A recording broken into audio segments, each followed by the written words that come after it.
Halo, assalamualaikum warahmatullahi wabarakatuh. Kepala Sekolah Penggerak seluruh Indonesia. Perkenalkan, saya dengan Ibu Esti Zahiro. Saya Kepala Sekolah SD Salsabila Al-Kausar, wilayah Cilincing dan Jakarta Utara 2, tepatnya di Kampung Rawamangun.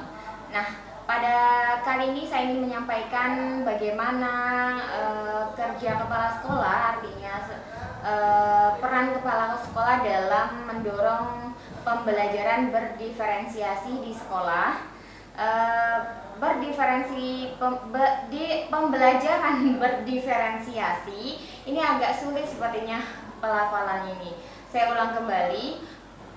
Berdiferensiasi pembelajaran, dalam pembelajaran itu kategorinya ada tiga, mohon maaf, ada tiga. Yang pertama adalah jadi berdiferensiasi itu misalnya kita memberikan tugas kepada siswa tentang mengamati kebersihan halaman sekolah. Oke, mengamati kebersihan halaman sekolah. Apa yang dilakukan Bapak? Yang dilakukan adalah ketika murid itu memberikan laporan, itu murid tidak harus dalam bentuk tertulis, tetapi disesuaikan dengan minat anak atau kemampuan masing-masing siswa. Misal si A senangnya menulis, berarti menulis. Berarti Bapak bentuknya laporan tertulis.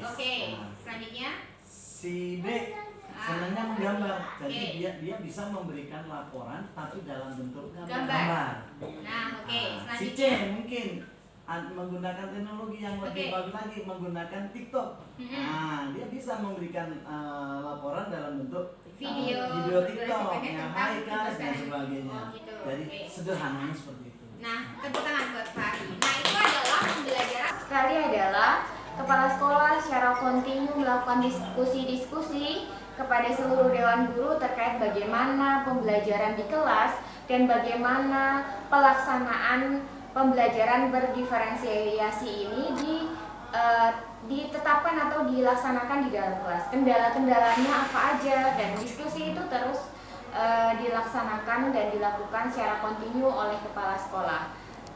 Dan langkah kedua dan strategi kedua adalah kepala sekolah mendorong semua guru untuk melakukan asesmen awal, artinya melakukan asesmen gaya belajar anak. Jadi semua guru memberikan kuis tentang gaya belajar. Jadi seperti itu guru akan bisa memetakan mana-mana anak yang gaya belajarnya visual, mana-mana anak yang gaya belajarnya kinestetik, dan mana-mana anak yang belajarnya auditorial. Artinya dari ketiga gaya belajar itu guru akan bisa memberikan metode, model, dan proses belajar yang beragam dari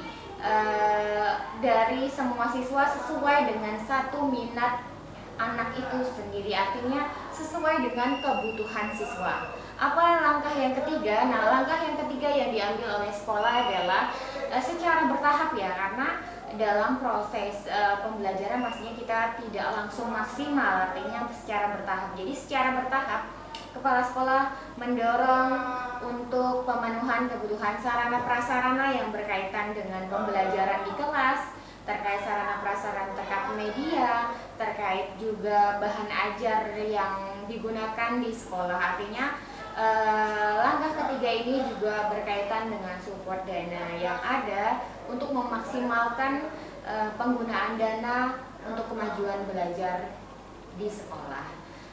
Langkah strategi yang keempat adalah kepala sekolah memberikan pelatihan-pelatihan dan menghadirkan pelatih dari luar untuk memberikan pemahaman kepada guru-guru terkait apa itu pembelajaran berdiferensiasi, bagaimana pelaksanaannya di sekolah, dan apa aja tantangan-tantangan yang dihadapi guru dalam pelaksanaan pembelajaran berdiferensiasi itu sendiri.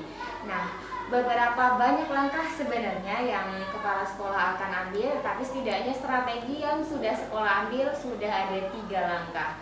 Dan langkah keempat juga sudah dilaksanakan menggandeng dengan sekolah-sekolah lain, sekolah penggerak yang wilayahnya berdekatan. Terima kasih, mungkin itu aja dari saya.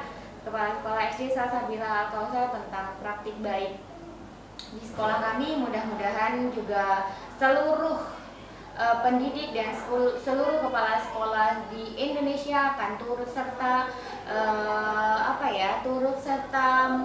tersupport bagaimana kita mendorong guru-guru untuk melaksanakan pembelajaran berdiferensiasi ini.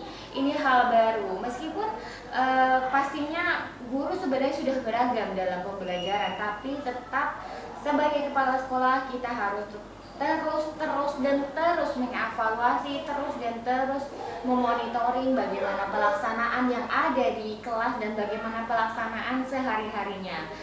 Kepala sekolah juga harus secara rutin, saya sudah melaksanakan secara rutin bagaimana keterlaksanaan yang ada di kelas dan apa aja kendalanya dan bagaimana tantangan dari satu masing-masing kelas. Pastinya sangat akan beragam tantangan dan kendala yang dihadapi di sekolah. Intinya saya sebagai kepala sekolah akan terus berkomitmen mendorong guru-guru untuk melaksanakan pembelajaran yang berdiferensiasi. Dengan pembelajaran berdiferensiasi sesuai dengan kebutuhan murid, mudah-mudahan akan tercipta peserta didik yang hebat, bertanggung jawab, kreatif, dan pastinya mandiri sesuai dengan proyek profil pelajar Pancasila. Terima kasih, sekian dari saya. Assalamualaikum warahmatullahi wabarakatuh.